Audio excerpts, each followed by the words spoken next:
So when you come to the place, the first thing that you would go is here for registration. Siyempre kami nakaano, kung hindi masyadong ano siya,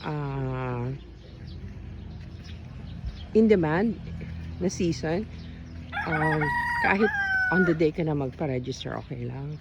Tulad nitong birthday ko, walang gaanong tao.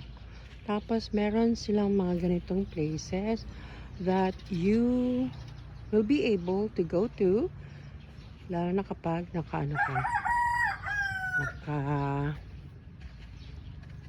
naka-check-in ka sa kanila lang overnight kasi may day swim din sila.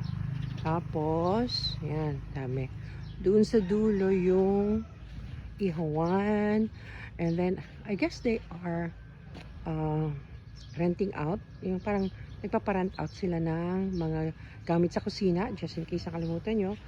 At meron ding lutuan. See? Ayan, mga tent.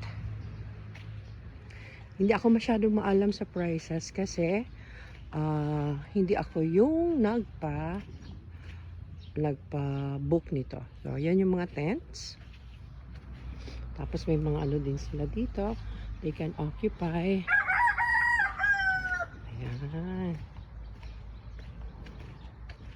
Well, nung Holy Week, nag-swimming din naman kami. Quezon Province ata. Or Batangas. I forgot where. But it's not good. Kaya hindi na ako nag-video nun. I forgot the name even. I was the one who booked it and really I regretted it.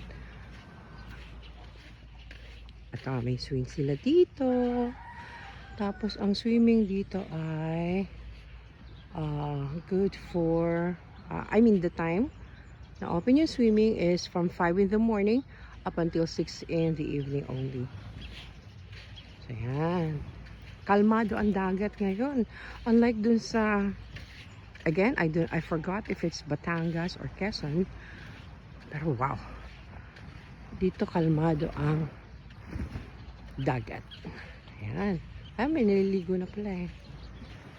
Hindi must or requirement ang swimsuit, by the way. Siguro required lang yan sa mga pools.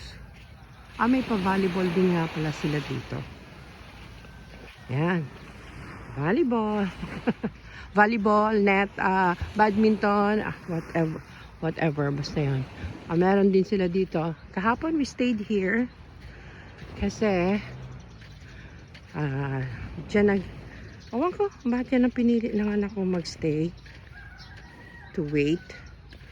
But of course, there is a warning that this area is not for smoking, eating, and drinking. So we transferred when we tried eating na. Ayan, madami ditong ganyan. No? At saka kakonti. Siya nga pala, ayan na yung kubong ni-rent namin for 2 overnights. Kahapon, the eve, and then today, birthday ko. So, dyan, sa number 1, yung anak ko nakastay. And dun sa last, beachfront, yung kami. Ako, si Daddy, at si Jasmine. And then, of course, we ate dinner here. Yan. Parang ang feeling ko, nag-upload lang ako ng videos kapag maganda ang place actually. So, up closer to the Nipa Hut. It's a Nipa Hut. Meron siyang, this one is good for 4 actually. Ang alam ko, ang bayad ng anak ko was 3,000 per night. Meron naman siyang common CR, tapos aircon siya. Ang lamig ng aircon kahapon. Hirap. Have a wonderful day. More videos later. It's my birthday. 55 na, officially.